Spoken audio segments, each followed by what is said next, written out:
Conheço do Papo de Graça e milhões de outros que, infelizmente, ainda não vieram até nenhuma reunião do caminho, mas eu espero que venham todo dia. Eu recomendo que façam contato com as estações, com os mentores.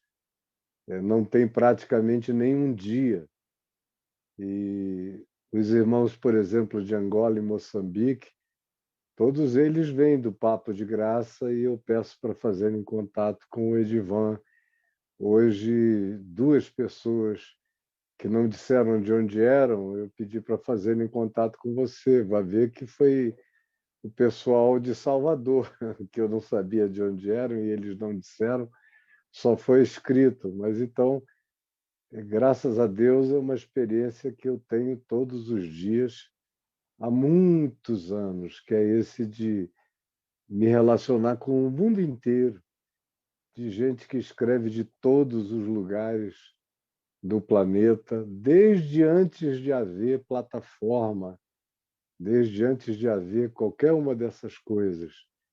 Elas fizeram contato a minha vida inteira, mas eu diria que do ano 2000 para cá, com a facilitação da internet e dos e-mails e o surgimento dos sites de 96, 97 para frente, os sites surgiram.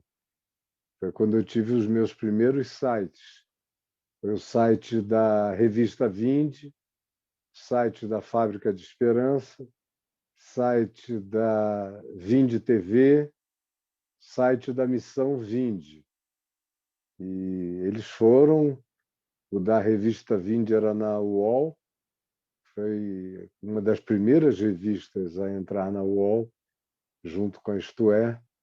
E aí, quando chegamos nos anos 2000, eu estava tão cansado de tudo que eu tinha deixado para trás, tão exausto, que, francamente, eu não queria nem ouvir falar de veículo de comunicação.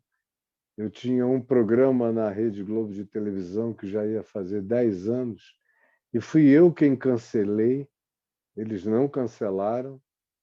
E quando eu liguei para lá dizendo, olha, eu não vou mais fazer mesmo, eles pediram para eu falar direto com o João Roberto Marinho, porque eles esperavam que eu continuasse.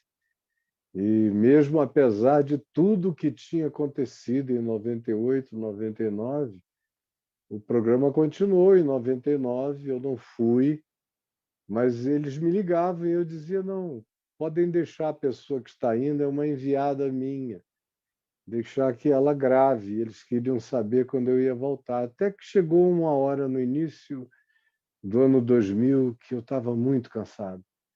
Eu falei, não, não quero nem pensar nisto.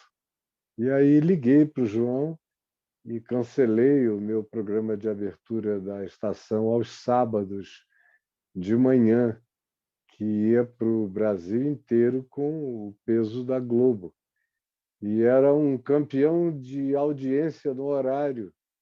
Nós tínhamos 5, 7 milhões de pessoas abrindo a estação comigo todos os sábados de manhã. E para aquele horário, eles ficavam surpresos que afluísse tanta gente. Mas do ano 2000 em diante vieram os sites.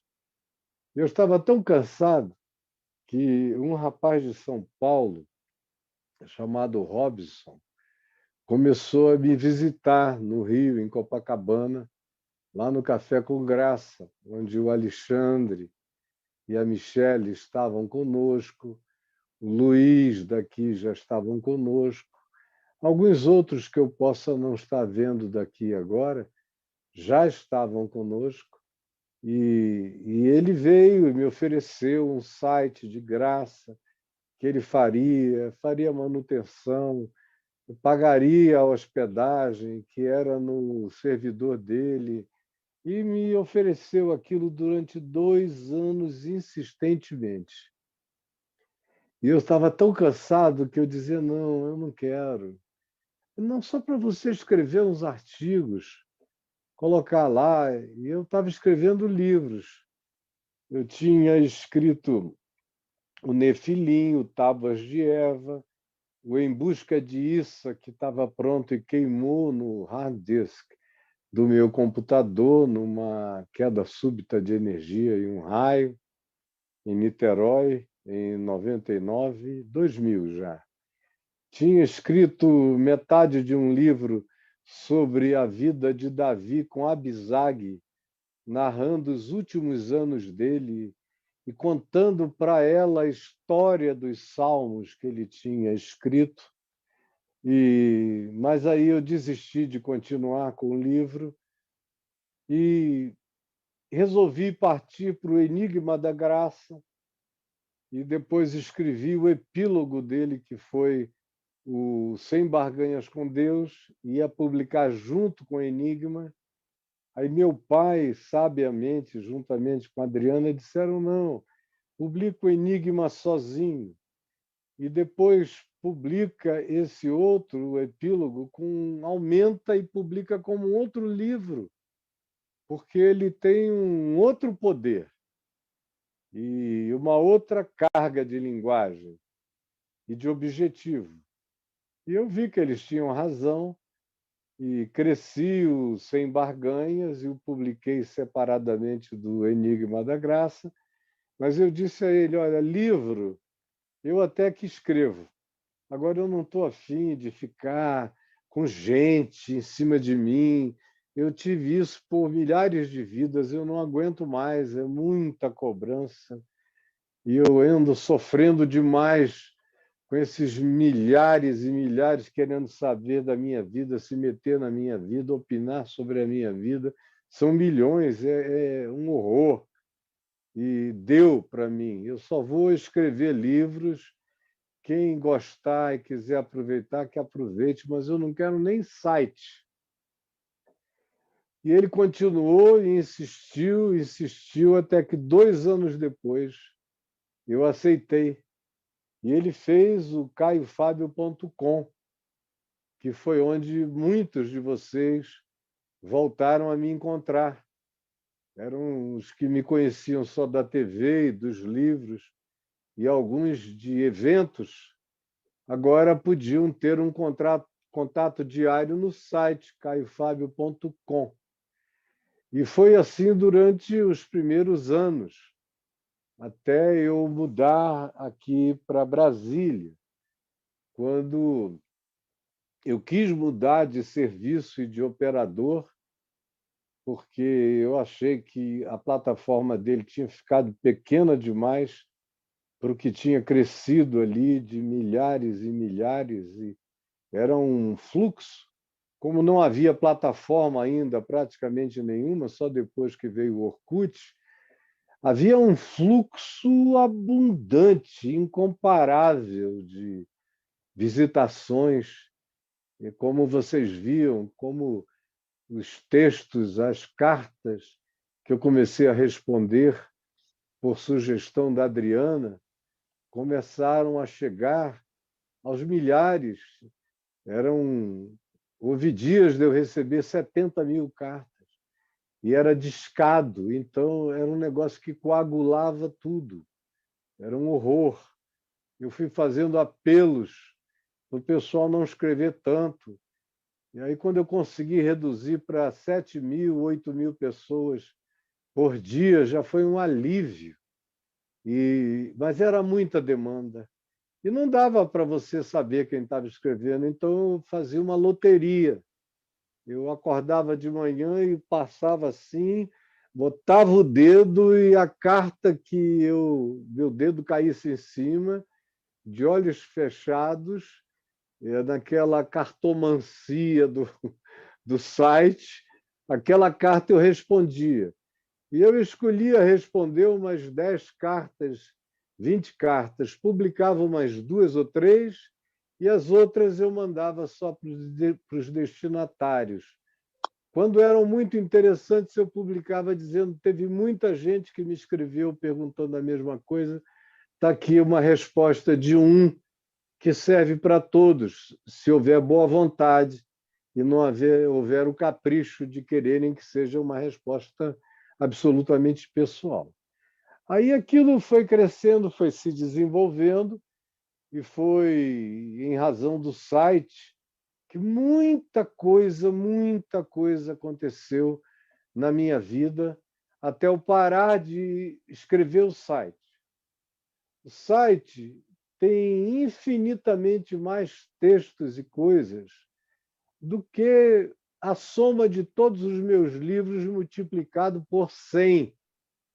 Tem mais texto do site do que... Isso aí é uma afirmação modesta, deve ter muito mais lá, sobre muito mais temas. E aí eu tinha perdido a visão da televisão, que eu tinha feito desde 19 anos de idade, mas eu parei em 98 e perdi o desejo. Até que o Edivaldo chegou aqui para mim e disse: olha, agora tem uma tal de Web TV nos Estados Unidos. Ainda não chegou aqui, mas eu já estou aprendendo tudo e eu quero fazer uma televisão para você. Você quer? Eu falei, quero. Dá para a gente rodar 24 horas por dia? Ele falou, eu vou lhe dar todos os preços. E dava, e ele e o Elmo desenvolveram um sistema revolucionário para a época, porque não tinha nada. Nós fomos o primeiro a entrar no ar com uma TV streaming aqui no Brasil, 24 horas por dia, como se fosse uma TV a cabo. E foi uma maravilha, mas eu não conseguia fazer a televisão e ficar escrevendo textos do jeito que eu escrevia no período em que eu parei de fazer televisão e me dediquei só a livros e ao site. Aí, à medida em que eu fui me ocupando cada vez mais, eu fui operado e recuperei parte do meu fôlego. Eu fiz uma ablação atrial e parei as fibrilações que eu tinha desde os 27 anos, e foi uma ressurreição para mim. Mas eu não sabia ainda que eu estava tão debilitado, porque tinham outras debilidades que eu não sabia de onde vinham. Aí fui fazer um exame corriqueiro, descobri que eu estava diabético. Aí começaram os tratamentos, os remédios, as dietas. Eu senti também uma melhora naquela época, aí por 2010, extraordinária. Eu tinha mudado para Brasília em 2004.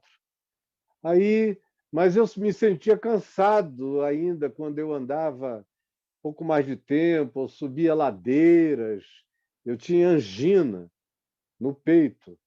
Mas eu sempre levei tudo no peito, achando que não era nada, que era só velhice, que era falta de treinamento, de exercício. E eu tinha mil justificativas para achar que fosse, porque eu tinha entrado num estado de avidez intelectual desde muito jovem e parei as coisas esportivas que eu fazia antes e me dediquei só a livros, leituras e pessoas e atendimentos e pregações. Portanto, o exercício físico, que Paulo dizia que para pouco era proveitoso, eu anulei de vez e não devia nunca ter feito isso. Mas o que eu tinha adquirido foi o bastante para me manter ativíssimo a vida inteira. Aí descobri que eu infartava e eu era assintomático. E só não tinha crises maiores porque o meu coração era bom, mas eu pré-infartava o tempo todo. E aí pus uns estentes já com um monte de artérias totalmente obstruídas, as coronárias, me deram 7, 8 anos de vida. Eu me lembro do Bragantino chegando aqui em casa depois disso e me perguntou por que eu estava falando tanto em morte. É porque eu tinha recebido uma perspectiva de 7, 8 anos. Então, eu comecei a pregar e a pregar como um cara que podia cair morto a qualquer momento. Naquele tempo, eu não disse isso a ele. Eu cheguei perto dessa afirmação. Cheguei a dizer que o meu estado de limitação me colocava nessa convicção de que eu podia, quem sabe, ir antes do previsto, do ponto de vista de um cronograma natural infância, adolescência, juventude, vida adulta, velhice e morte. Eu sempre achei que eu ia partir bem antes. Nunca achei que eu ia chegar perto dos 70 anos, jamais. Jamais. Eu achava que eu ia muito novinho. Cada ano que se acrescia na minha vida, para mim, foi bônus, bônus e bônus, desde cedo. Eu comecei a achar que eu podia cair duro a qualquer momento aos 27 anos, quando as fibrilações me colocavam de vez em quando na UTI, com aquela coisa horrível, uma sensação de morte completa. Eu tive tantas centenas de vezes que me acostumei a morrer. E me tornei completamente blasé para as sensações de morte. Eu fui ficando blasé para muita coisa. Pois bem, mas aí o site deu aquela bombada, me reacendeu alguns fôlegos e eu escrevi mais do que nunca na vida naquele site, até que chegou a Web TV, que nós pusemos no ar há mais ou menos, já tem uns 13 anos, 14 anos que a VMVTV entrou no ar. Num domingo à noite, nós a estreamos no Teatro La Salle. E depois os estúdios ficaram aqui em casa. E eu passei a fazer o Papo de Graça, gradativamente intensificando, até que passei a fazer todo dia, 4 horas por dia. E houve dias de eu fazer 8 horas num dia. E houve aqui um dia que eu fiz 4 horas de manhã, 4 horas da tarde, 4 horas da noite, até de madrugada. Me abriu uma vontade enorme de pregar por uma convicção imensa de que nós tínhamos chegado a um tempo muito, muito diferente de todos os tempos que eu já tinha vivido antes na vida. Eu tinha nascido, eu sou um baby boomer. Nasci depois, 10 anos depois da bomba de Hiroshima e Nagasaki. As conversas na minha casa eram só sobre nazistas, Segunda Guerra Mundial, bomba atômica, Guerra Fria, Estados Unidos e Rússia. Depois, morte do Kennedy. Antes disso, tinha muita conversa sobre o macartismo americano e a perseguição aos comunistas na América, que tinha começado logo depois do fim da guerra, mas que tinha se prolongado. E em Manaus, na casa dos meus avós, era um papo contemporâneo e um monte de outras coisas que eu vi. A morte do Kennedy. Eu me lembro perfeitamente da nostalgia que eu senti quando os sinos da cidade toda bateram, anunciando a morte do Papa João XXIII. E eu não sabia por quê, mas tinham me dito que ele era um homem bom e me deu uma nostalgia universal, aquela morte como garoto. E depois outras memórias daqueles tempos, a ditadura, quando chegou, o que me disseram é que era uma intervenção militar de 1 ano. Foi a informação que me deram. É uma intervenção militar de 1 ano, no máximo 2. Aí eles vão chamar as eleições. E a democracia vai voltar, o voto direto vai voltar. É só porque os comunistas queriam fazer uma ditadura no Brasil. E eu acreditei naquilo como garoto, achando muito ruim, mas dizendo, bom, eu não queria era uma ditadura comunista de jeito nenhum que ficasse para sempre. Aquele pavor da Rússia, e que era um pânico, meu Deus, a Rússia. Aquele pavor de Cuba, de Brasil virar uma coisa assim, com dominações, que me angustiaram o coração até que eu vi que nada, houve um golpe dentro da intervenção militar e a ditadura ficou 20 anos. E eu mergulhei na raiva da ditadura na minha juventude, raiva. Raiva do cerceamento de liberdade, e que me foi provocado não por uma ideologia comunista, porque a ideologia comunista não promovia liberdade, mas sim prometia a ditadura do proletariado, o que não era muito bom também para a minha classe social, porque a gente ia virar perseguido e preso. Mas o que me influenciou e gerou aquela raiva pela ditadura foi o movimento hippie da década de 60. De modo que, para mim, o que tinha se instituído no Brasil era o oposto do que eu queria que se instaurasse, que se instalasse no mundo, que fosse uma inversão de valores, onde outros significados ganhassem mais importância do que aquela caretice biriteira que eu via nas práticas idióticas em volta. E eu cresci também do lado de um pai que era existencialmente crítico de tudo isso. Por isso ele não fumava, ele não bebia, ele não fazia um monte de coisas, não tinha nada a ver com religião. Ele achava que era uma coisa burra. Achava o capitalismo selvagem burro e achava o comunismo idiota. Eu cresci entre esses gritos.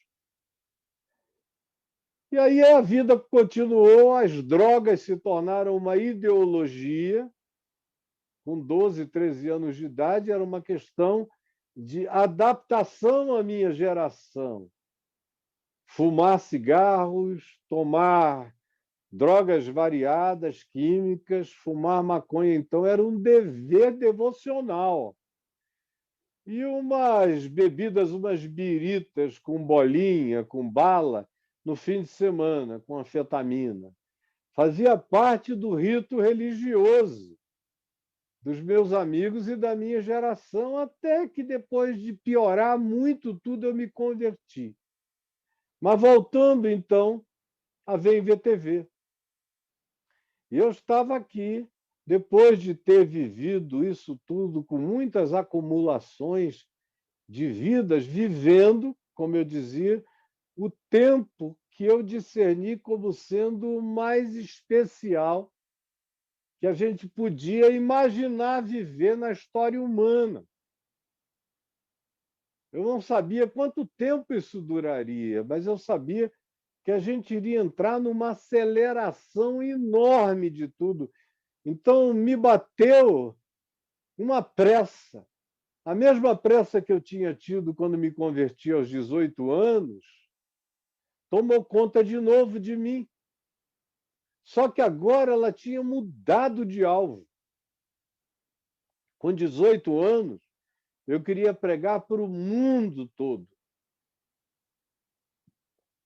Como eu achava que eu tinha nascido do terceiro mundo, e quem pregava para o mundo inteiro tinha que nascer na América ou na Europa, porque do terceiro mundo não saía nada para o mundo inteiro, nem para o primeiro mundo, havia um preconceito brutal, eu pelo menos disse, o Brasil tem que ouvir. E como eu tinha preguiça de tentar falar espanhol e tinha vergonha de falar portunhol, que eu achava um demérito tanto para o português quanto para o próprio espanhol, então eu digo pelo menos o português. Então chamei de visão nacional de evangelização, porque se àquela altura, com 18, 20 anos, eu falasse inglês fluentemente, como veio acontecer depois, eu teria criado uma visão, no mínimo, internacional de evangelização, já que já existia a visão mundial. Mas não era de evangelização, eu poderia ter posto de evangelização, porque eu queria que o mundo inteiro fosse alcançado. Por isso eu fui para a televisão. E por isso eu fiquei logo com a ideia de entrar na Globo. Eu fiquei na televisão no Norte, no Nordeste e no Sul, a partir de Manaus até 1980, mas quando em 80 eu fui para o Rio, e comecei em 81 a fazer televisão a partir do Rio de Janeiro, eu quis ir para a Globo na mesma hora. Aí comecei a comprar horários de 1 minuto, de 3 minutos da Globo, estabeleci o mesmo sistema de recepção de telefonemas, com dezenas de telefones atendendo. Eu provocava na TV Globo e milhares ligavam e o pessoal atendia. E era aquilo que eu nasci para fazer, para incendiar, para fazer explodir Jesus do coração de milhões de pessoas.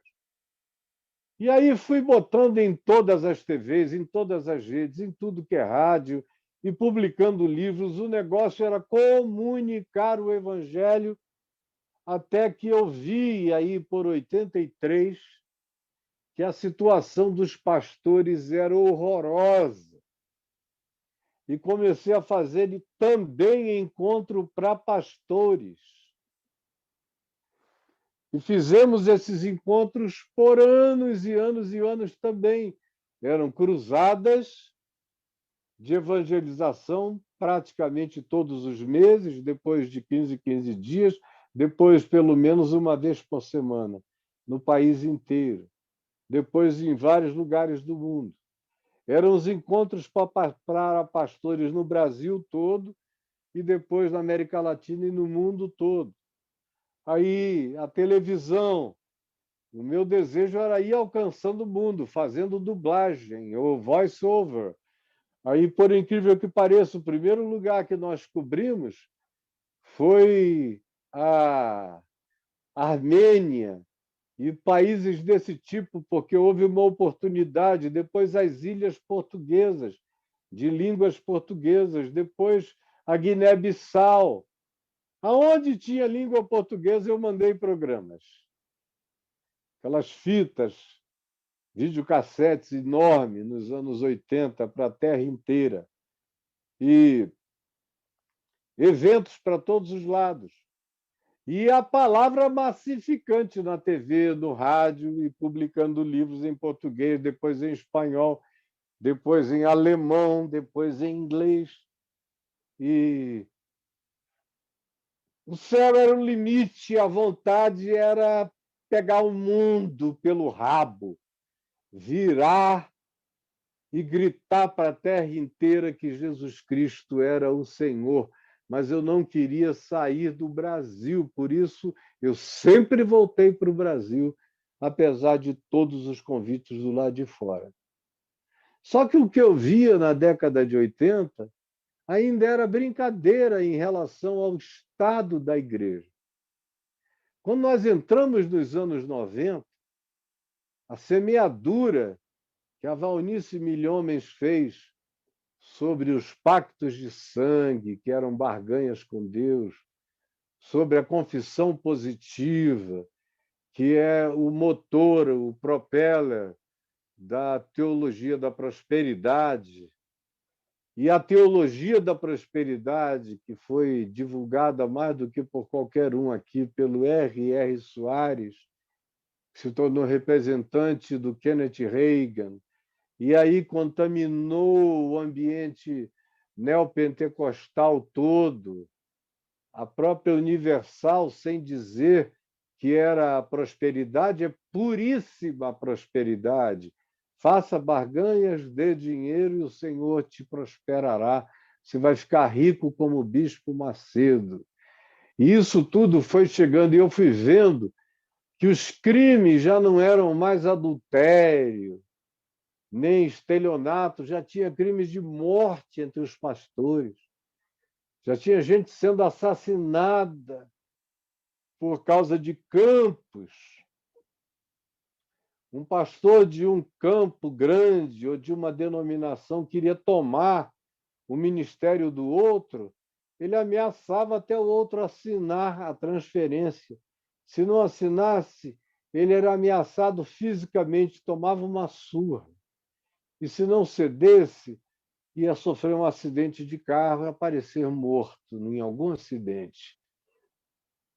Aí eu me tornei presidente da Associação Evangélica Brasileira e nos primeiros 2 anos eu constatei que estava tudo perdido. E que mesmo lá dentro eram pouquíssimos os que de fato queriam o evangelho, a maioria queria uma aparência ética. E eu servia a minha cara, tinha se tornado publicamente extremamente aceitável de norte a sul, de leste a oeste, nos Estados Unidos e na Europa. Então, para os crentes, era uma vantagem dizer que eu os representava. Inclusive, aquele bando de estelionatários e de mentirosos e de enganadores gostavam daquela representação. E eu fui vendo como eu era e estava me deixando utilizar, e como aquilo, se eu não saísse daquilo, aquilo acabaria me corrompendo, porque era como sapo na fervura. E eu fiquei, ao todo, 6 anos. Do 4º ano em diante, eu vi que eu já tinha sido afetado. Não como eles, não daquele modo, jamais seria daquele modo. Mas que já havia algumas relativizações no meu coração, sobre as quais eu falei há um mês e meio, 2 meses atrás, na Igreja Batista de Marapendi, num vídeo que vocês acham no meu YouTube chamado Confissões do Pastor. E eu contei essa história do meu desvio de alma e o que ele provocou. E eu sabia do meu compromisso com Deus. Sabia. E eu sabia que se aquilo estava acontecendo comigo, é porque aquilo tinha um poder diabólico incomensurável e iria poluir, contaminar, adoecer e viciar o corpo todo. Era uma semente muito má que iria poluir, destruir a igreja, o que tinha restado de igreja entre nós. E no ano de 96 eu deixei a EVB, mas tive que manter a posição de presidente emérito. Foi a condição que impuseram para permitirem a minha saída, com medo de que aquilo tudo implodisse.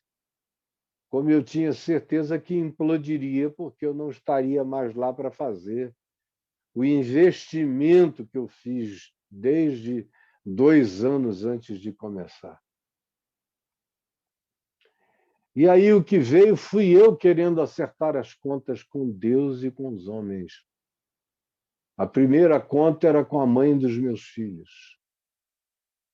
E dizer para ela que nós precisávamos nos divorciar por todas as razões que desde o início do nosso casamento nós sabíamos, porque nós éramos só amigos e nada além disso, e nós não deveríamos fazer isso, nem merecíamos que a nossa vida fosse anulada e anulando uma dimensão tão especial, que era a da sexualidade plena. Mas também a confissão de que eu, até como autossabotagem, tinha admitido uma relação paralela, que foi o que exacerbou a minha angústia culposa e me deu a coragem da confissão, porque sem a culpa eu não a teria até então. E depois disso, no fim do ano, veio o dossiê Caimã. E aí eu vi o ódio inteiro dos evangélicos se concentrar não no meu divórcio, nem no caso paralelo que acabou logo depois, e nem no dossiê Caimã, que eles não deram a mínima, mas no meu divórcio institucional da igreja. porque eu me desliguei unilateralmente de todas as instâncias, que eram dezenas delas, nas quais eu era presidente, no Brasil inteiro, na América Latina, nos Estados Unidos, na Europa. Me desliguei de tudo, me desliguei de todos, fiquei solteiro de cristianismo, total. E da Igreja Presbiteriana do Brasil, e do meu presbitério em Niterói, que me escreveu 5 cartas pedindo para eu retornar. E eu nunca quis retornar, mesmo sob os apelos do meu pai e da minha mulher. Eu tinha convicção que eu tinha que ficar livre de instituição completamente. Desde que eu me desliguei em agosto de 98, eu me desliguei de tudo. Eu sabia que não sabia o que seria, mas eu sabia que eu tinha que ficar livre de tudo. Que o que quer que fosse ainda acontecer na minha vida era para ser vivido com a liberdade que eu tive antes de ser ordenado pastor presbiteriano, antes dos crentes se referenciarem por mim. E eu fiquei anos e anos e anos só escrevendo, escrevendo, escrevendo e depois falando na VMVTV. Antes disso, eu preguei bastante na catedral, preguei no Café com Graça, preguei na Igreja Carismática Anglicana do Recife e das suas igrejas adjacentes, preguei em igrejas congregacionais e presbiterianas grandes, avulsas, no Rio de Janeiro, e recebia convites todos os dias e não ia a lugar nenhum, porque eu não queria me envolver demais com crente nem com pastor. E aí, quando veio a VMVTV, eu me satisfiz. Eu estava pregando todo dia para quem queria, e como não havia concorrência, todo mundo vinha, eram milhares e milhares que afluíam simultaneamente, depois para as repetições e para as repetições do programa do dia, que tinha 4 horas de duração. E alcançava milhares e milhões de pessoas. Foi um tempo muito rico. Mas aí as redes sociais chegaram e elas conseguiram gerar um transtorno em tudo. Com uma rapidez brutal, elas mudaram a cultura relacional planetária num estalar de dedos. Em 2, 3, 4 anos, as percepções, as agilidades, as velocidades, a ansiedade, a aflição, o nervosismo, a perda de pudor, a agressividade foram crescendo, crescendo, crescendo, cada um se sentindo uma celebridade, todo mundo dizendo loucuras porque não ia ser abordado, podia vir e ventar o que quisesse. E se descobriu que havia gente com propensão para todo tipo de insanidade que se queira imaginar, é só lançar. Tem seu grupo, tem sua tribo, tem suas anuências imediatas. Não vai faltar reunião nem comunhão com aquela proposição, seja ela qual seja. Sem falar na Deep Web, em relação à qual a gente não consegue nem imaginar o que de louco e impensável esteja acontecendo lá. Mas as pessoas que vão lá são as mesmas que saem debaixo do sol, totalmente tomadas por mundos e ambientes e sentimentos e perversões e loucuras e depravações e desumanizações que a gente não pode nem conceber o que a gente vê acontecendo à luz do dia, que nos possa provocar é coisa de santo na Deep Web. Mas essas pessoas transitam entre nós, estão aqui entre nós, e também escrevem o que elas pensam e elas veem e elas aprendem nos porões da corrupção da alma humana, aonde quer que eles estejam, inclusive na Deep Web, e transformam isso em divulgações públicas com outras linguagens, mas a própria linguagem aplicada no mundo dos nossos acessos ainda é uma linguagem corrosiva, como diz Paulo a Timóteo, como câncer. Destrói a alma, não só do mundo, mas a alma da igreja. E eu diria que a igreja evangélica, mais do que qualquer outro grupo religioso no Ocidente, foi onde as maiores loucuras cresceram. A Igreja Católica não pode nem de longe ser comparada com a Igreja Evangélica em termos de insanidade, de loucura, de maluquice e de extravagâncias, mas nem de longe. Os evangélicos se tornaram uma Marquês de Sapucaí 365 dias por ano, chocando os personagens da Sapucaí, que não conseguem imaginar personagens mais loucos dos que os que desfilam entre nós, pregando em nome de Jesus e de Deus e enchendo a internet, tanto quanto os templos e púlpitos, das loucuras as maiores. Aí aqueles que tinham sinceridade no coração, mas que não conheciam o Evangelho em si mesmos, por si mesmos, numa relação experiencial com Jesus. Eram só do cristianismo, eram só religiosos, eram pessoas certinhas de igreja, eram santos de doutrinação, de catequese, de obediência moral, por medo de disciplina, ou de juízo, ou de julgamento, ou até mesmo de ameaça, de ficar sob tutelas de demônios, ou mesmo num extremo da calamidade irem para o inferno. Ficavam ali, mas tinham limite, porque a loucura crescia, crescia, crescia, crescia, e eu assisti, pregando daqui, escrevendo, falando, mas eu assisti no início dos anos 2000, mas especialmente de 2010 para frente, abriram a porta do hospício. E a loucura se tornou geral. Praticamente eram pouquíssimos os que escapavam.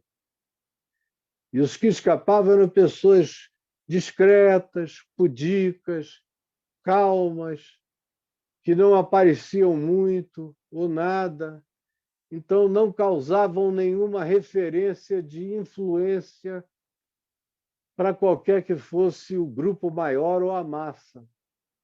Os que influíam nas grandes massas eram os loucos, absolutamente insanos. E a massa tem uma tendência à insanidade.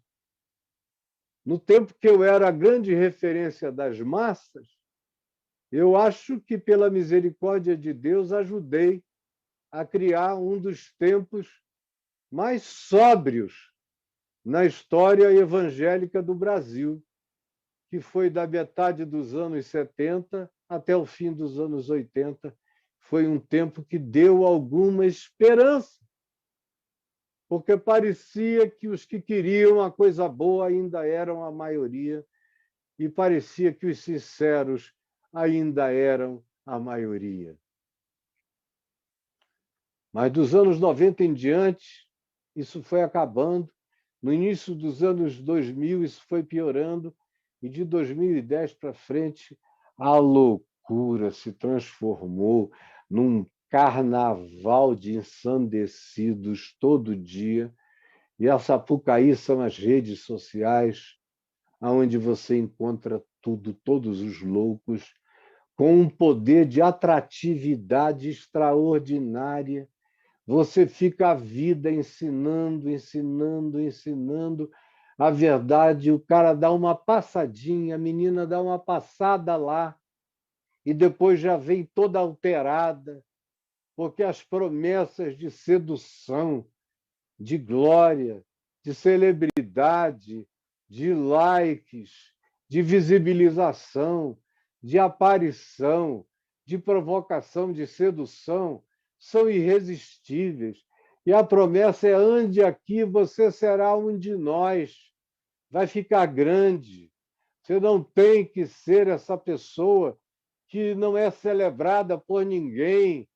E aí inoculam essa lascívia celebrativa e de celebração, esse desejo babante de ser visível, de ser visto, de ser seguido, de ser adorado, de ser lembrado o tempo todo. E se não for assim, a pessoa entra em angústia e depressão. E aí houve também uma inversão de significados. Houve uma inversão de polos. Prestem atenção. Os que antes estavam no Polo Norte, no topo do mundo, o Polo Norte, nessa virada, virou o Polo Sul. Houve uma inversão.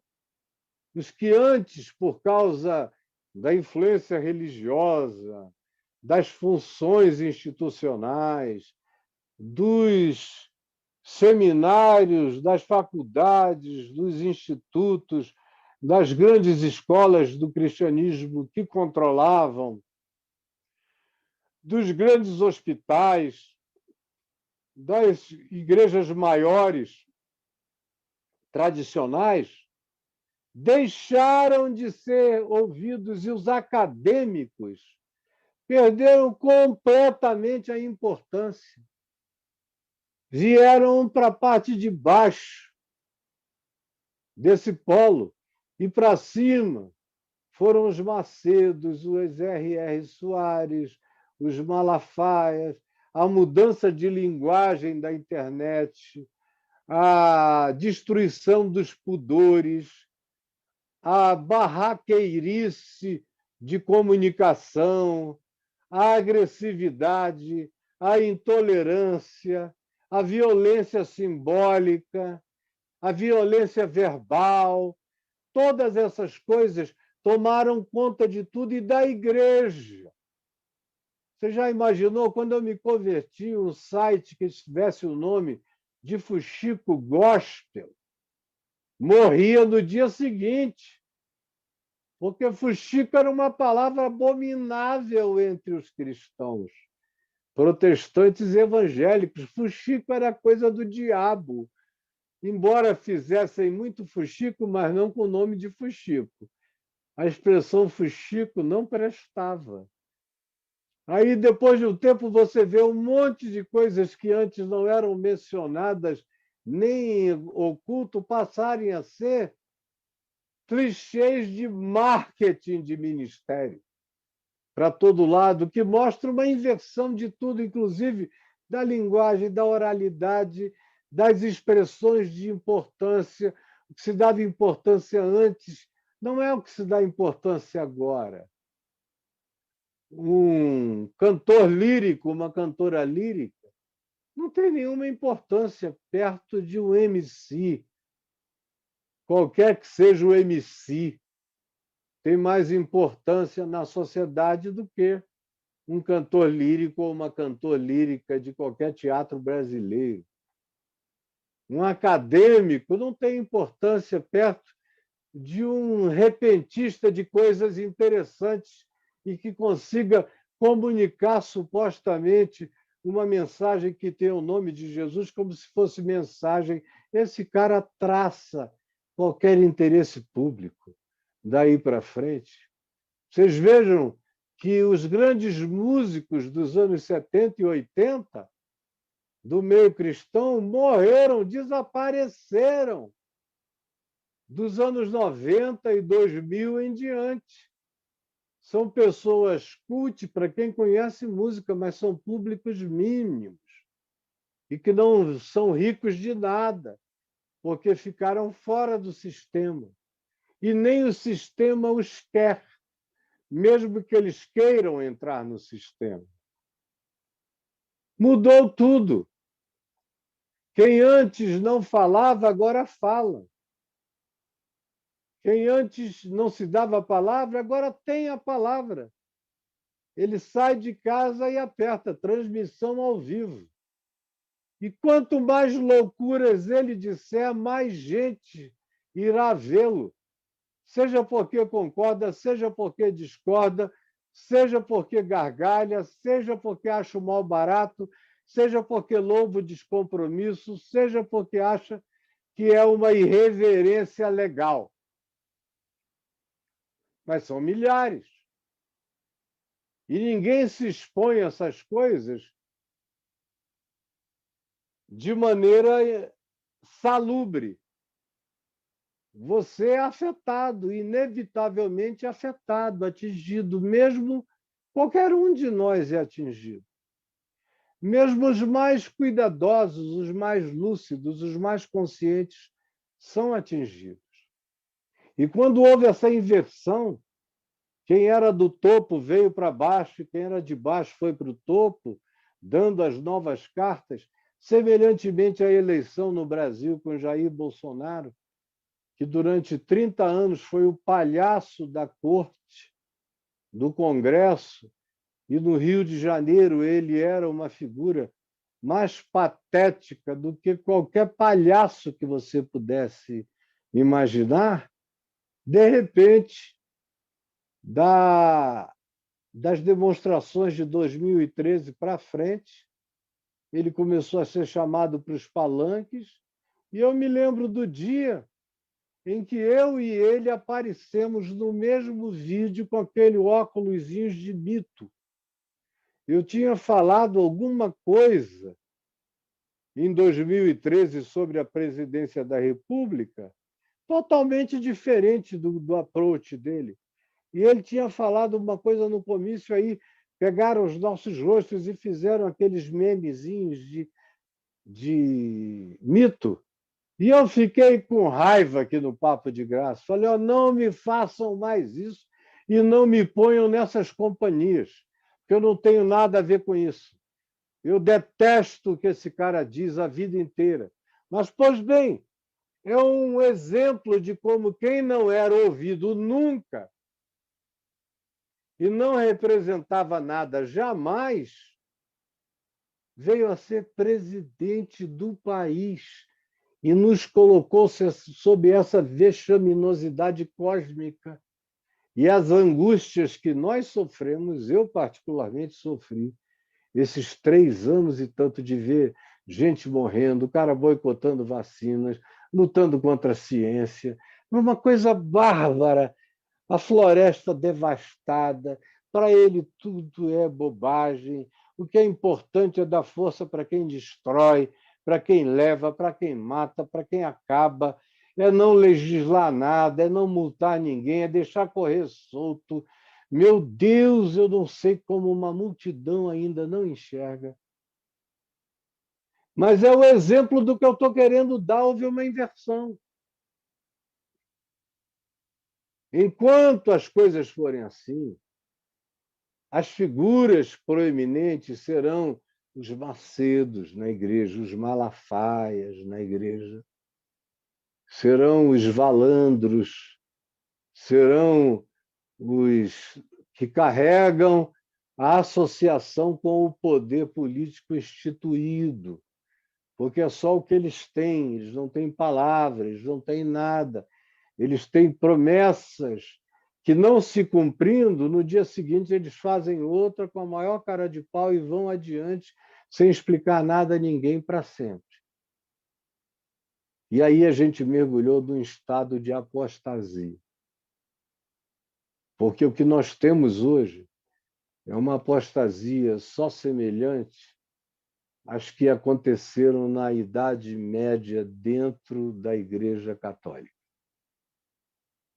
no auge do medievalismo obscurantista da Igreja Católica, nos séculos 13, 14, 15, 16 e 17.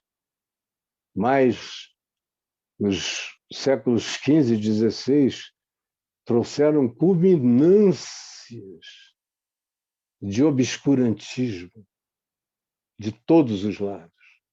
Não dá tempo de dizer em razão do que eles mandavam as pessoas à morte pelas circunstâncias as mais idióticas que eram consideradas grandes blasfêmias contra Deus e as pessoas eram mortas.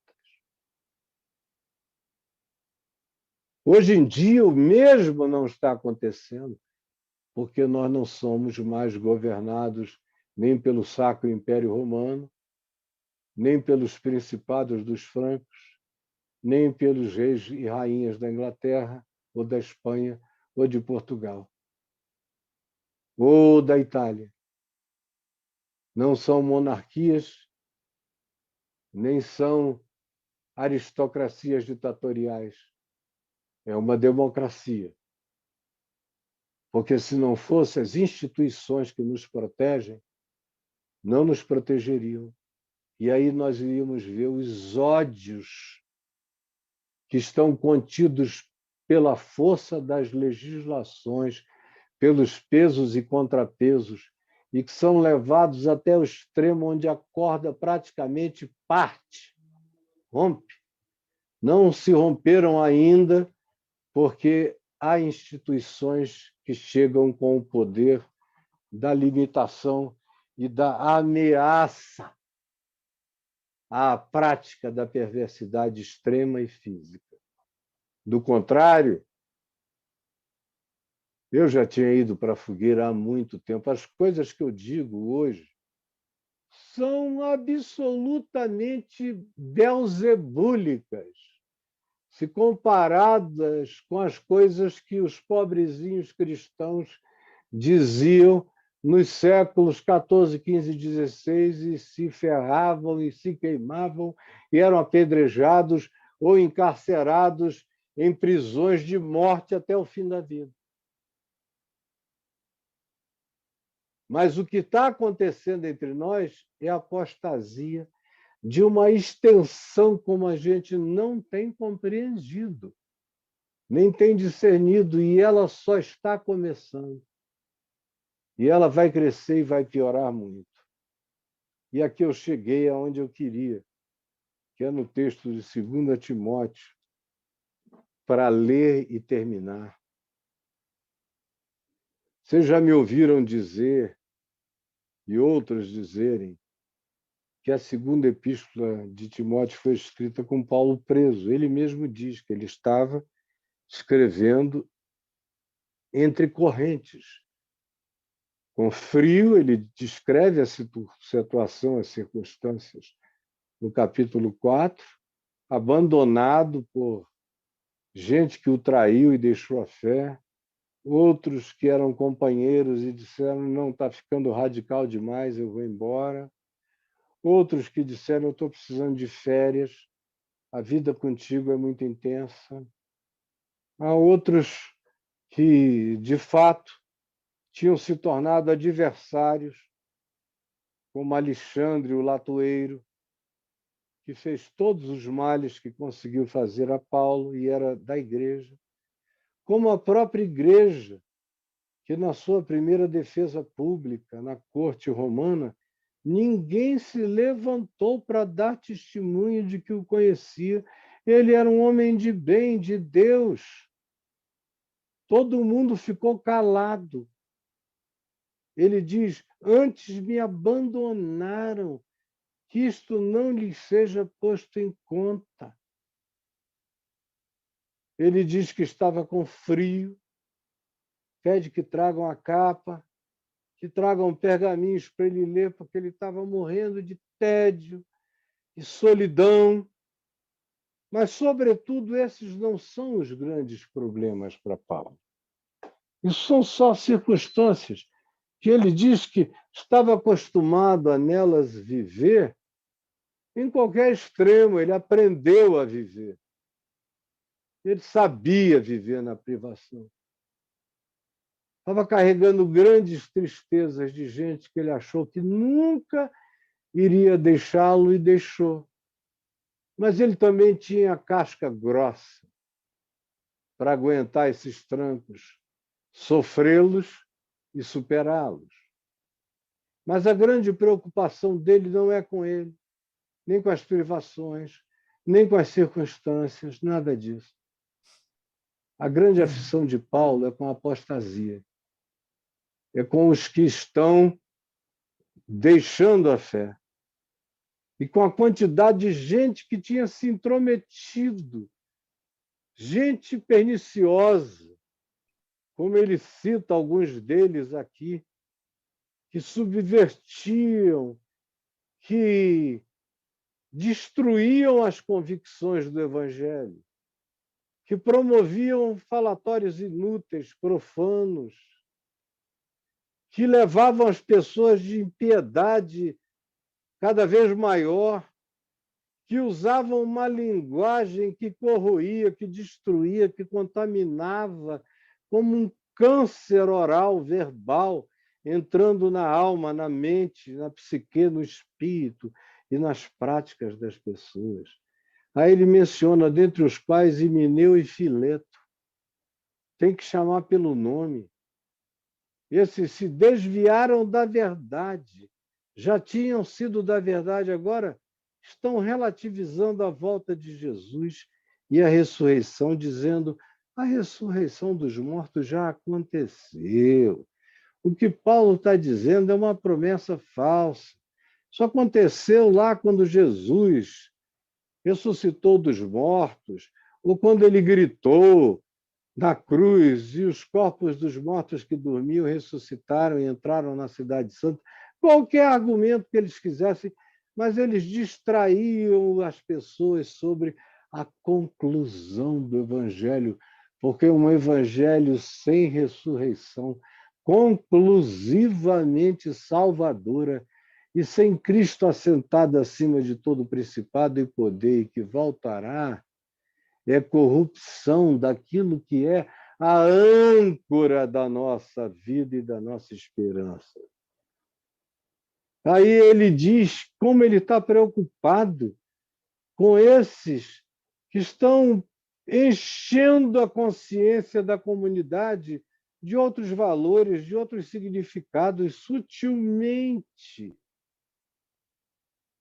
e que corrompiam a natureza daquelas pessoas, e que só as levavam a erros cada vez maiores, e também a paixões viciadas e variadas.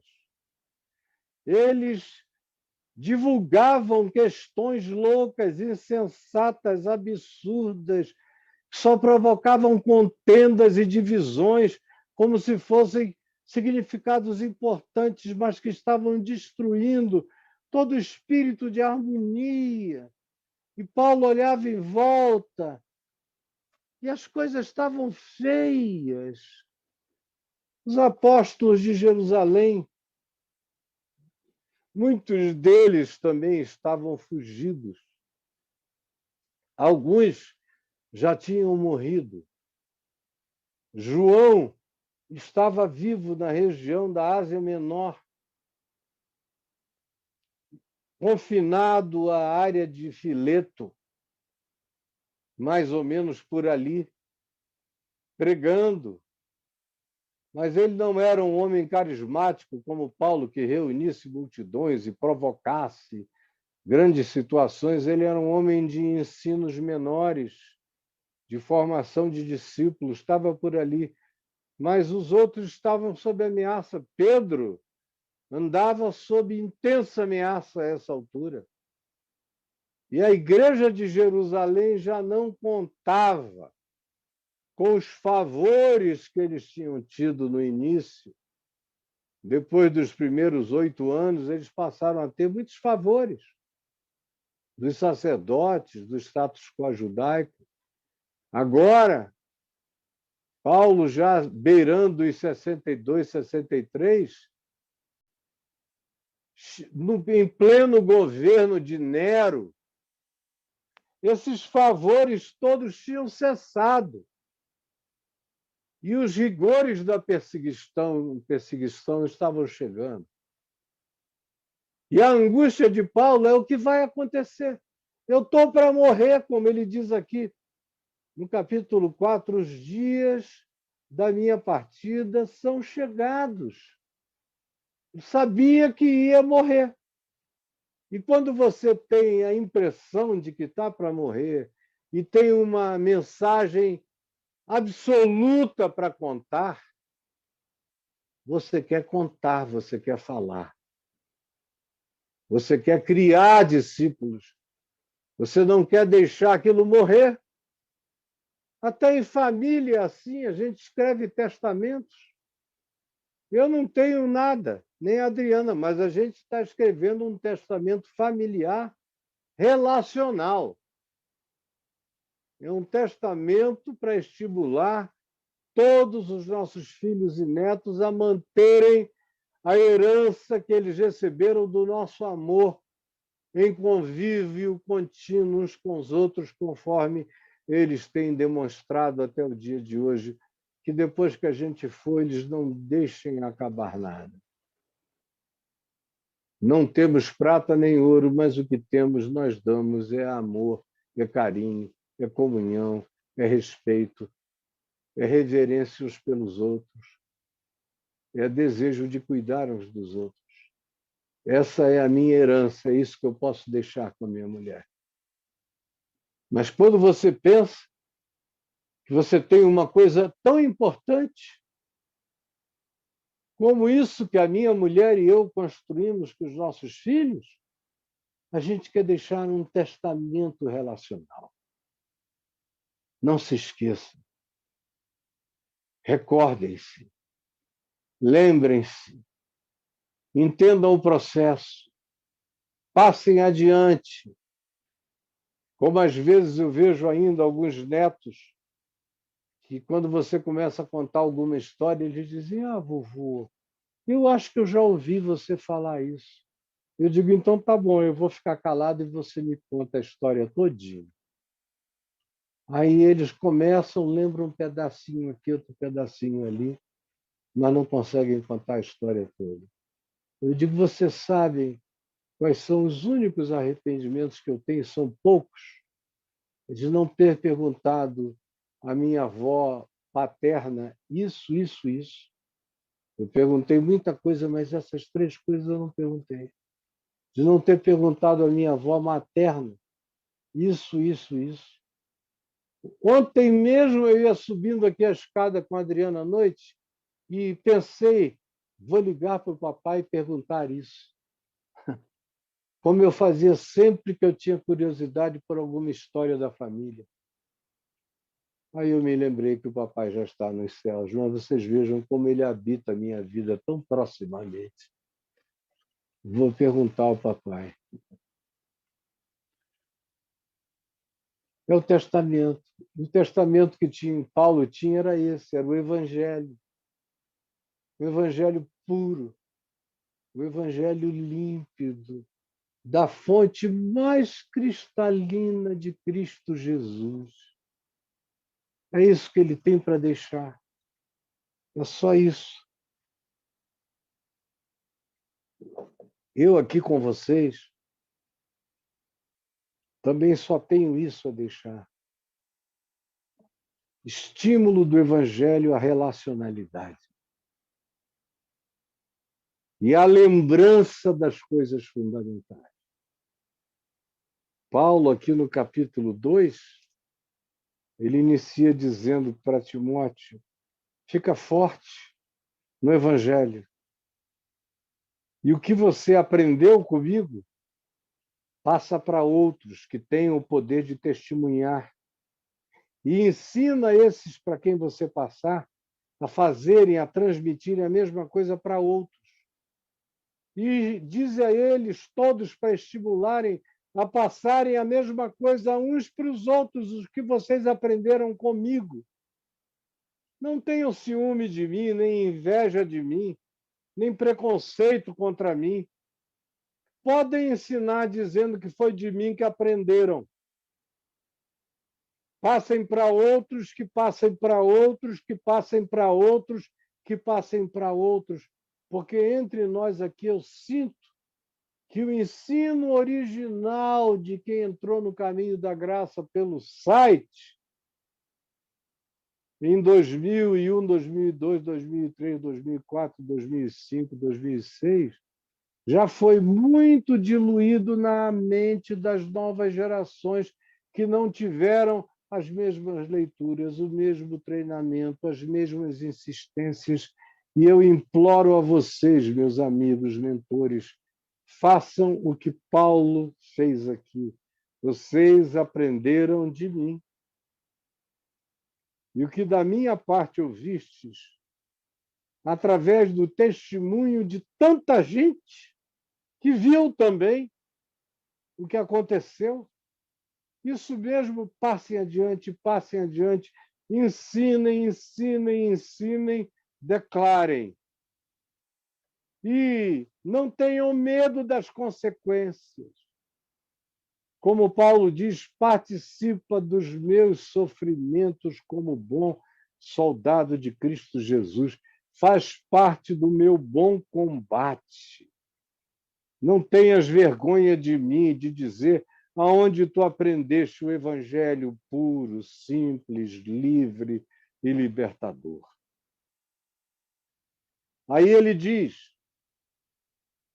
dediquem-se completamente a essa consciência, porque ele pensa, se Timóteo, que é um dos que sobraram, Timóteo, Lucas, Tíquico, Epafrodito, são uns dos poucos que sobraram. Não fizerem isso, não praticarem assim, não tiverem essa coragem, essa ousadia, esse destemor, isso vai morrer. E o que vai prevalecer é o ensino de Himeneu e Fileto, com todas as suas loucuras, com todas as diminuições e aleijões do Evangelho e com todos os acréscimos que negam o Evangelho, que declaram que o Evangelho não era completo. Eu conto contigo, Timóteo. E aí ele chama Timóteo para um compromisso de um soldado. Nenhum soldado em serviço se envolve em negócios desta vida. Não dá para servir o exército, e aqui ele está pensando no exército romano, que era o que estava presente ali. Nenhum soldado romano, com a disciplina romana, com as hierarquias romanas, tem tempo para virar carpinteiro, marceneiro, negociante, pedreiro, nada. Ele diz, se eles não tiverem atenção total, dedicação absoluta ao chamado deles, se eles se envolverem com outras desatenções e outros negócios, essa guerra está perdida. Se vocês não derem prioridade absoluta à guerra que se está travando pela alma humana, pela mente humana, pela eternidade humana nesta geração, a causa está perdida. Se cada um aqui não virar um soldado com coragem de viver os mesmos sofrimentos, as mesmas injúrias, as mesmas aflições, as mesmas negações, as mesmas rejeições, os mesmos pudores de pessoas educadas que dizem que te amam, mas não querem aparecer com você de jeito nenhum.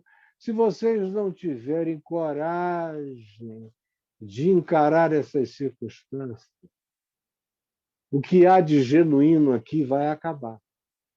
como o que houve de ensino está se diluindo, eu quero muito que todos vocês, mentores, peguem outra vez um só caminho, o caminho do discípulo, todo o material original que o Edivan tem aí e que já fez parte do treinamento dos mentores para poderem mentorar e ensinar os grupos nas estações e terem a coragem de repetir de novo, de novo e de novo para entrar. Vocês sabem aqui por que nós somos uma estação, ao invés de nos chamarmos igreja? A maioria esqueceu, já não sabe mais. No início, todo mundo sabia. Agora, já nem todos sabem. Parece só uma idiosincrasia, um capricho, chamar essa reunião de estação. Mas a maioria esqueceu um monte de coisas básicas. Sabem por que nós nos chamamos caminho da graça ou os do caminho? Rodrigo está dizendo aqui que sim. Muitos sabem, mas muitos já não sabem. A gente precisa, como Paulo, pedir a Timóteo que repita tudo outra vez e que isso percorra as próximas gerações e que todos sejam ensinados a aguentar e participar dos sofrimentos como soldados engajados do reino do Evangelho de Deus. Aí ele prossegue e diz, igualmente, o que evoca o contexto antecedente e introduz uma nova ilustração, ele diz igualmente o atleta não é coroado, não ganha, não atinge o objetivo, se ele não se entregar às normas, se ele não se entregar às condições. As normas aqui são o Evangelho. Não é nenhum tipo de disciplina de coach, nem de doutrina religiosa, é a vida no Evangelho. É o que nós, soldados de Cristo Jesus e atletas de Cristo de Jesus, praticamos. É a prática do Evangelho. Exercita-te na piedade. É o que Paulo diz a Timóteo, exercita-te na piedade. Que você seja um atleta da piedade, um Olimpíada, um maratonista da piedade. Saindo para se exercitar todo dia, como tem gente aqui que sai para correr, ou sai para a academia para se exercitar. Por que você não se exercita na prática, não se exercita na prática da piedade, do amor, da compaixão, da relação? É o que Paulo diz, é segundo as normas. As normas são essas. São as normas do amor. Seja atleta da prática do amor de Deus, segundo o Evangelho. Aí ele evoca uma outra ilustração, que é do lavrador, que trabalha com uma paciência enorme. Planta, planta, planta, o vento arranca, a chuva atrapalha quando é fora da hora, ele limpa, faz o suco, planta outra vez, espera, nem sempre dá certo, mas quando dá, ele colhe os frutos. Paulo diz, ele trabalha e deve ser o primeiro a participar dos frutos. O que ele está dizendo é dedique-se, porque tem recompensa.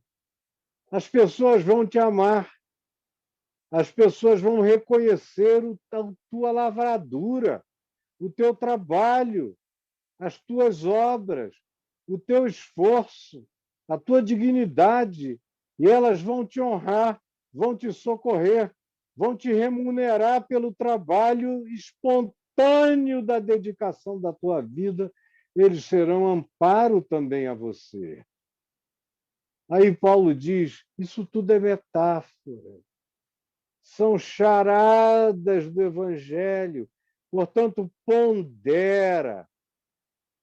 o que acabo de dizer, pondera, pensa, raciocina, entende, internaliza os princípios, porque o Senhor te dará compreensão em todas estas coisas.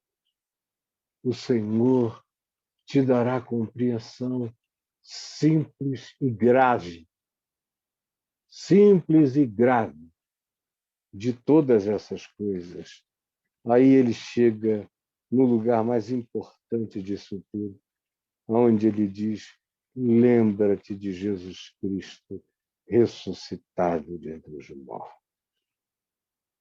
É por esta razão que eu suporto sofrimentos por vocês, por todos.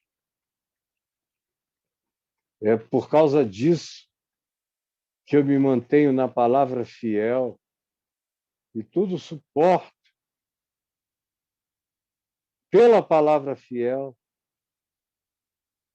vivendo para Ele, perseverando nele, para que um dia eu reine com Ele.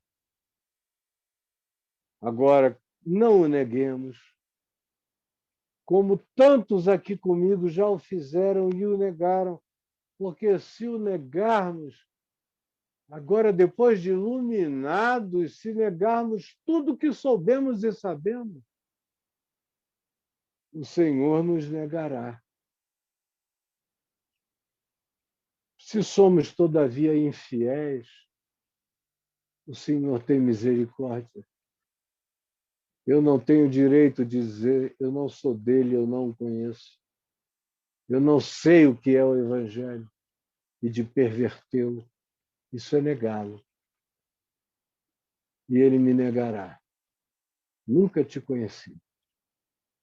Mas se eu sou infiel, porque eu sou um humano e vacilei e tropecei, e me arrependi e senti a dor da minha queda, ele, todavia, permanece fiel, fiel para comigo. Não muda nada para comigo. Permanece amigo na minha tristeza, na minha queda, no encaramento que eu estou fazendo da minha própria realidade que precisa crescer, no amor dele, enraizado nele. Lembra-te de Jesus. Nessa época tão horrorosa, a única coisa que eu tenho a dizer a vocês, meus amigos e minhas amigas, meus irmãos e minhas irmãs, lembrem-se de Jesus Cristo ressuscitado de entre os mortos. É isso que me faz vivo todo dia. Eu me levanto, sento na minha cama, já começo as minhas orações na cama, sentado, levanto, vou para o banheiro orando, vou para o meu quarto, me visto, desço, orando, e a minha oração é sempre uma só. Eu me lembro de tudo que me lembro e de tudo pelo que preciso orar, dizendo a mim mesmo, eu oro porque eu creio em Jesus ressuscitado de entre os mortos, segundo o Evangelho. Tudo que eu faço dizendo, eu farei, porque eu creio em Jesus Cristo ressuscitado, segundo o Evangelho. Eu venho aqui frequentemente, tendo respondido tanta gente antes de vir, com a minha mente tomada das dores que eu ouvi por último, e sento aqui, o Braulio está aí ele me pede o texto,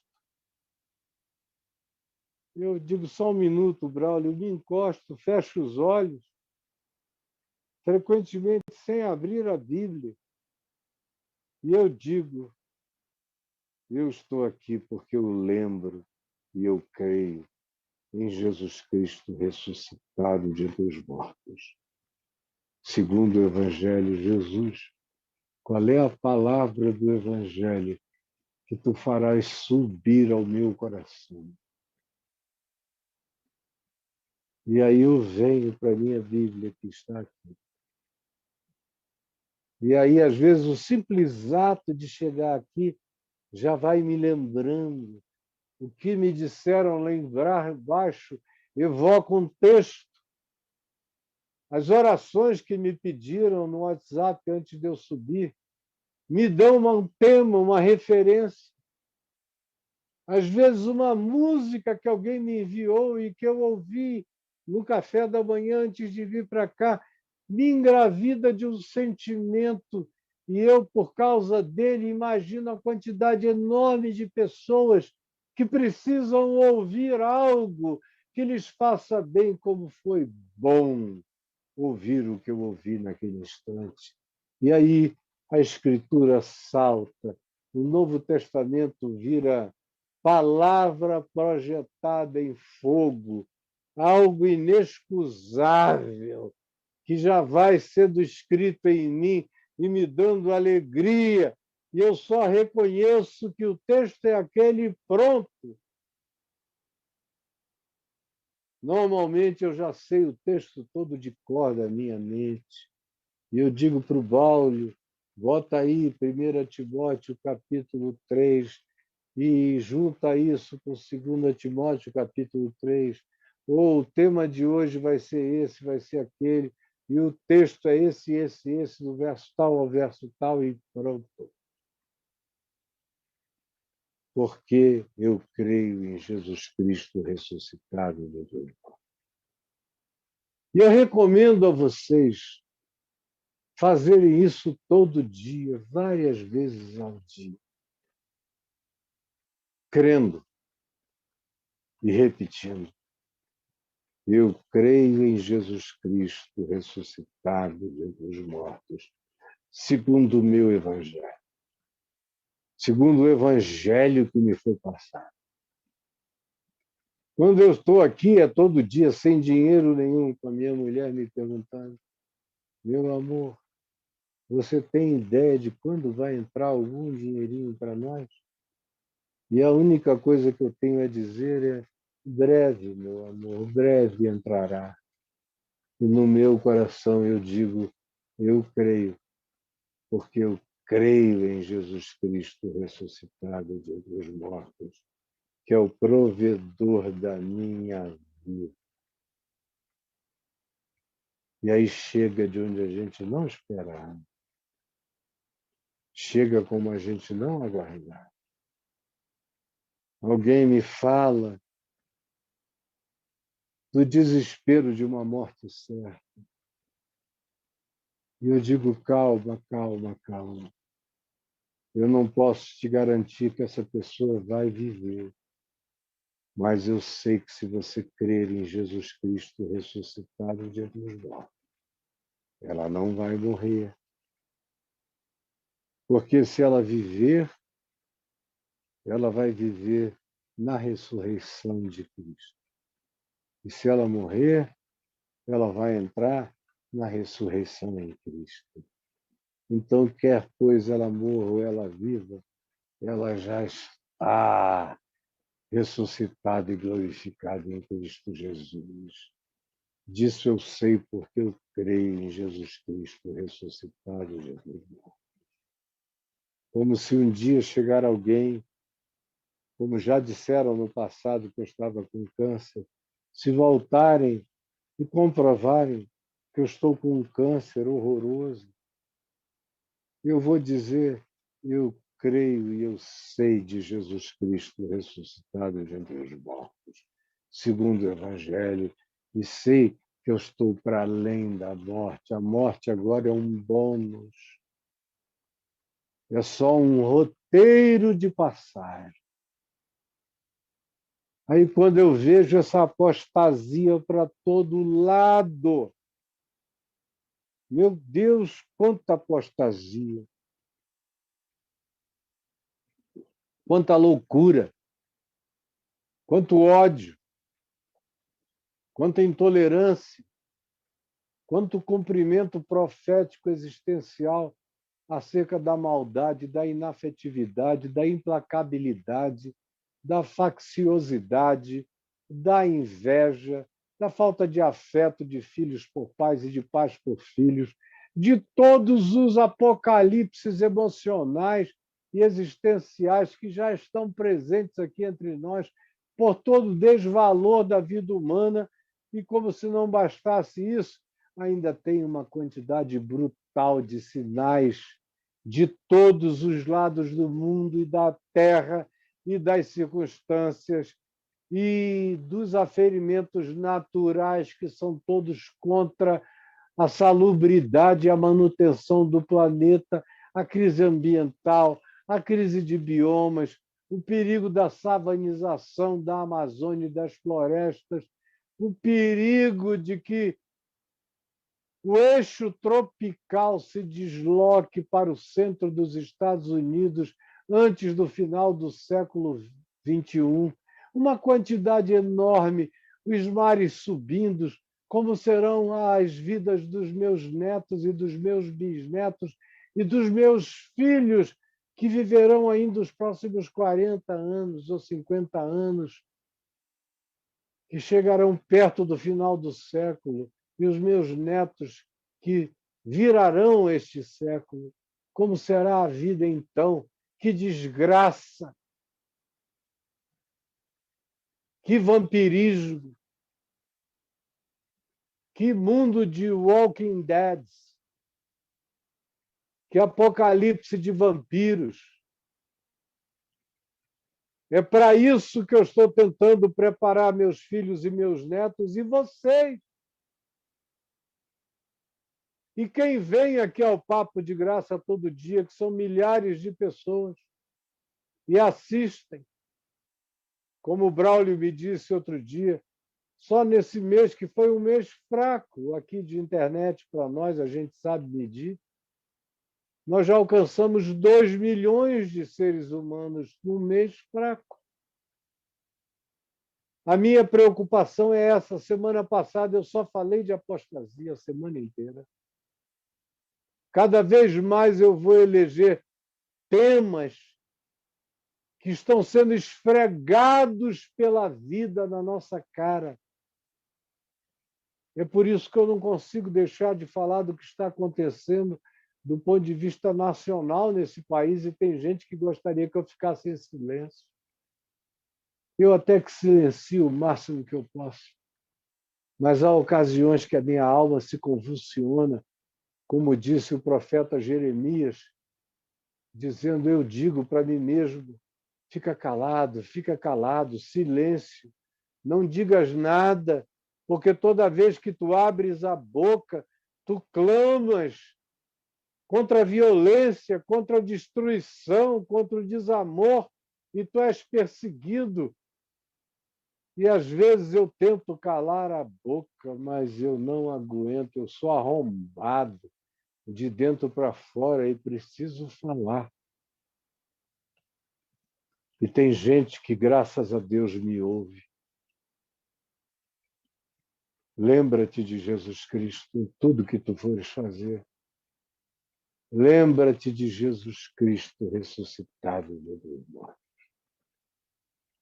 Eu sou parte, existencialmente, da geração que disse: eu vou viver hoje como se Jesus tivesse morrido ontem, ressuscitado hoje e fosse voltar amanhã. Esse foi o meu compromisso quando eu me converti. Hoje eu já não sou um jovem com energia para sair por aí.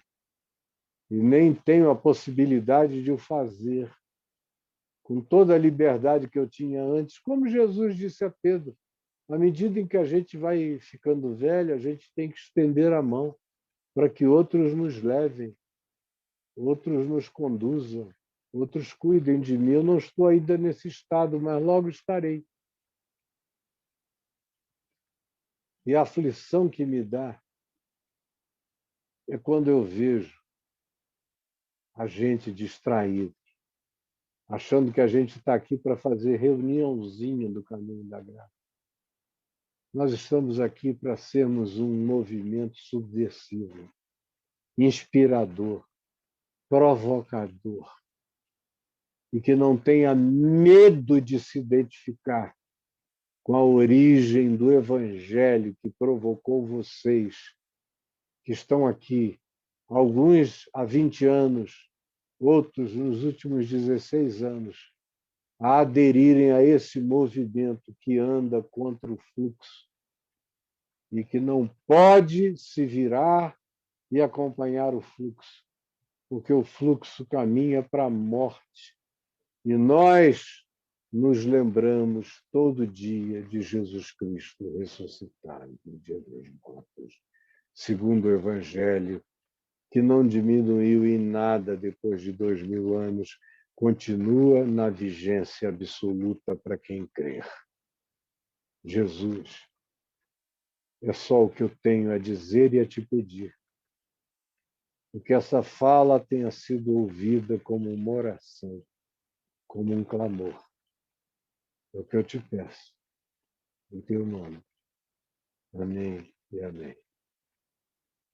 Até o mês que vem, a gente vai ter essas reuniões agora todo mês, foi o que eu pedi ao Edivan, para não deixar haver espaçamento. Eu quero todos os meses falar com vocês aqui. Como eu quero que de 2 em 2 meses, no mínimo, a gente tenha aquela reunião semelhante à da quinta-feira passada, só com mentores, para eu ouvir o que vocês têm a dizer. Foi lindo para mim quinta-feira passada.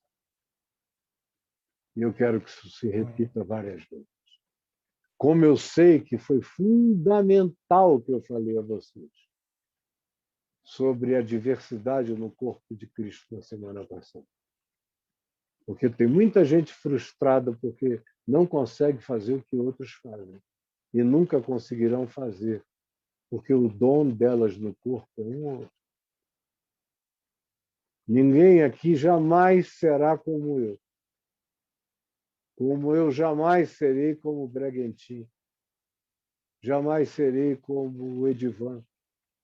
Jamais serei como o Alexandre, da Michele, de Nova Iguaçu, Nil Iguaçu. Jamais serei, porque cada um é singular, é único, é irrepetível.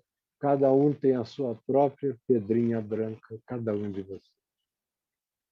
E o que eu quero é ver o exercício pleno da individuação, da individualidade, do crescimento dos dons, com raiz. Caminho da graça Nutella, eu vomito da minha boca. Eu quero morrer vendo um caminho da graça raiz. Amém. Que nem começou ainda, porque eu tenho a impressão de que a grande explosão, o fogo ardente, está começando a arder agora e vai arder cada vez mais. Como a gente cantou na música inicial hoje aqui, não foi isso? Que agora brilha e cada dia brilha mais. Isso não é a igreja. Essa música cantada pensando na igreja que está aí fora é mentira total.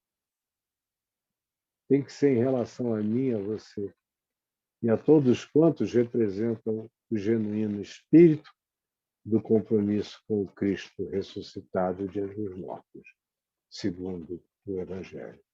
E que Deus nos abençoe. Amém, minha gente. Amém. Amém, Caio. Obrigado. Amém. Obrigado, obrigado. Fiquem firmes no Evangelho de Jesus. Amém. Caio, muito obrigado por estar aqui conosco. E eu tenho recebido dos mentores o desejo muito grande, né, da gente fortalecer o caminho da graça, como movimento e como comunidade, na sua Pois é. diversidade, né, nas suas potencialidades locais. E a gente sabe que juntando tudo isso, como nós estamos aqui, juntando gente do caminho com esse espírito, coração Mas é aberto de justamente aprendizado, né? isso.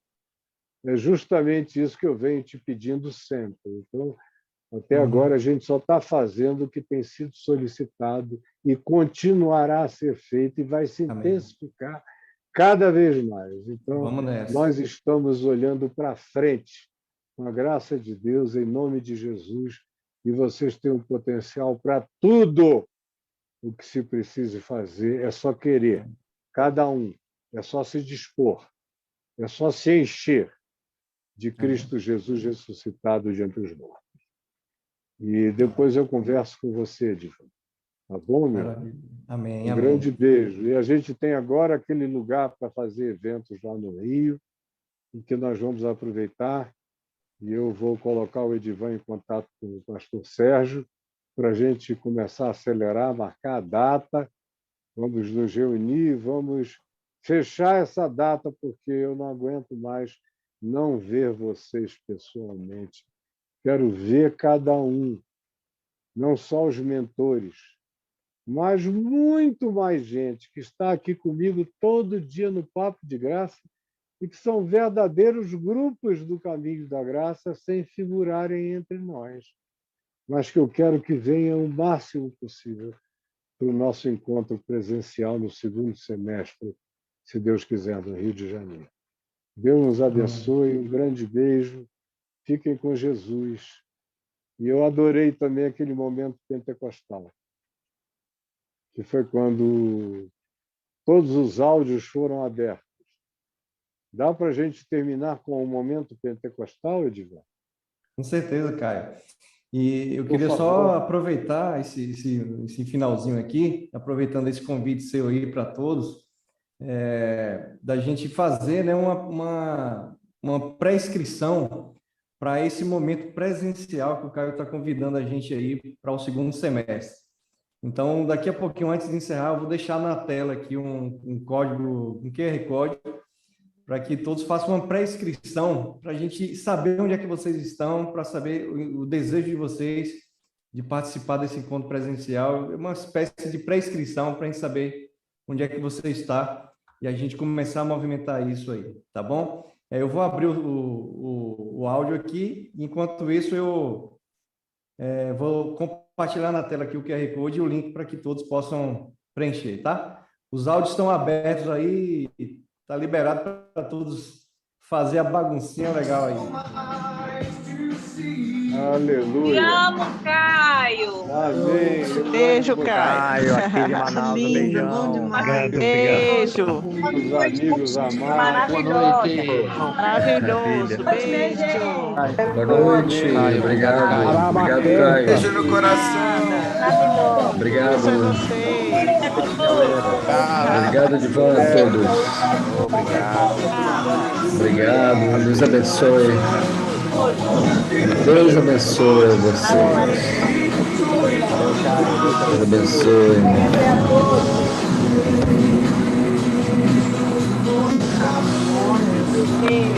Obrigado, prazer. Beijo, beijão. Que bacana. Todos vocês. Que legal.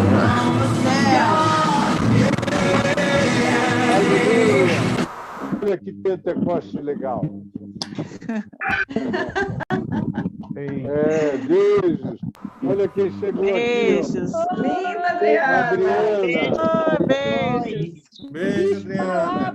Beijo para todos. Jesus Aí. ressuscitado. É isso. Amém. Beijo para todos. Aleluia. Eita, coisa boa esse beijo aí. Esse aqui é o gostoso.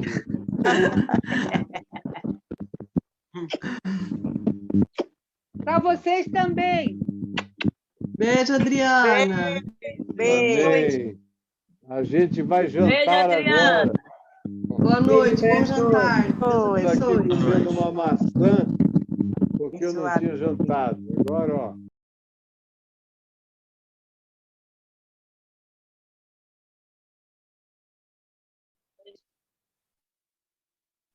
Tchau, tchau, tchau. Tchau, um abraço a todos. Um abraço. Tchau, tchau. Tchau, tchau, Carlota. Tchau.